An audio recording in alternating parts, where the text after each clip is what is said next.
Ito na yung sinabi ko na ihiwalay natin na video. Yung audio standard na AS1000. Okay, hindi ko alam kung ano unahin natin upload dito, pagre-repair or pagre-review.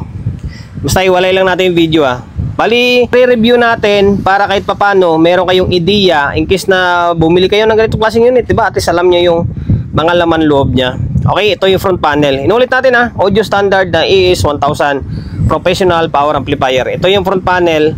Ayan. Angas. Tapos ganito yung itsura niyan kapag buhay siya. Ganda, di ba? Oh. Ang ganda niya. Angas niyan.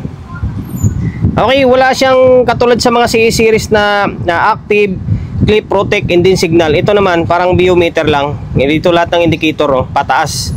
Signal lang siya. Tapos yung clip niya sa taas and then protect. Tapos meron siyang 2 knobs or dalawang control. Siyempre naka channel 1 and then channel 2. Okay, off natin. Then naka tuaryo siya. Medyo manipis lang.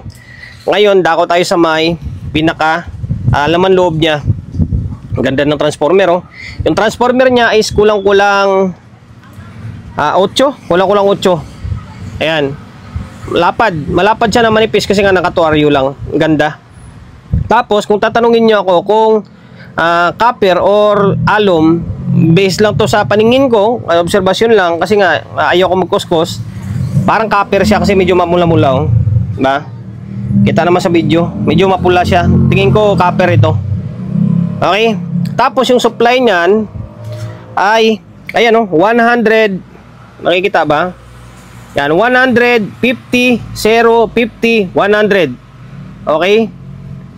100, 50, 0, 50, 100. Yan yung supply niya. Tapos yung mga maliliit niyan para na sa may input buffer and then sa mga relay na niya yan. Okay? Tapos parang naka-dual siya Oo, parang naka-dual yung kanya. Naka-dual yung natawag nito, yung supply. Hiwalay yung nandito against dito. Okay? Tapos meron siyang 4 na diode. Ayan, dalawa dito. Tapos meron siyang 8 pieces na capacitor. 8 piraso na capacitor. 100 volts by 10,000 microfarad. 100 volts by 10,000 microfarad. Okay? Yan siya. Ngayon, tako tayo sa may board niya. 1, 2, 3, 4, 5, 6, 7, 8, 9, 10. 10 pala. Hindi natin.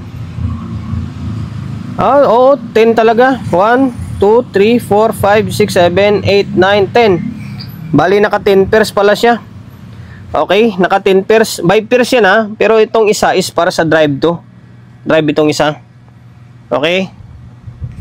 Tapos, output na ginamit ay MGL 21193-21194. Okay.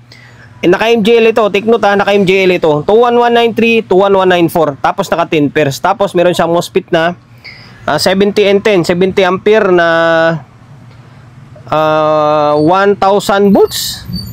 70 and 10, tama ba? Dalawang pares na MOSFET Tapos kung tatanungin niya ako kung carbon or SMD, naka-carbon type na siya, yung mga parts niya. Ayan. Dito. Okay, naka-carbon type siya. Wala siyang SMD. Yung SMD niyan dito lang sa likod. Siyempre sa mga input buffer niya. Okay? Na normal lang naman yan. Kahit mga original naman, input buffer nila is SMD. Pag pinalaki mo kasi yun, medyo bulky siya. Okay, yan yung laman loob ng AS na audio standard AS1000. Tapos, pakita na rin natin likod niya. Siyempre, kaya review nga ito Ganito na lang.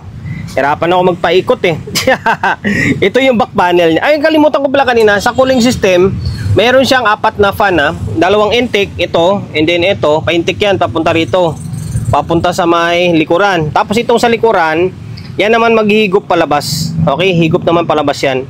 Intake and then exhaust. 4 na fan yung cooling system. Tapos, sa may mga socket or sa input, siyempre, channel 1, channel 2 yan. Tapos meron siyang link. Okay? Tapos, operation mode niya ay stereo. Nasa gitna yung stereo pala niya. Yung bridge, kadalasan kasi yung stereo nasa baba Ito naman sa gitna, tapos parallel sa gilid, sa kaliwa. Sa kanan is bridge niya. Tapos meron siyang sensitivity 1.4, 1 volt and then 0.775. Wala lang siyang tawag yan yung built-in na crossover. Output niya ay sa may output naman niya naka-binding post and then naka-speak on. Okay? Ayun lang. Hanggang dito na lang. Malay nyo, di ba, magustuhan nyo, siyempre ngayon, magdi-December na, maisipan nyo bumili ng ganitong klaseng amplifier, at least, may idea kayo, malay nyo, magustuhan nyo, di ba? Okay, sound standard ES 1000.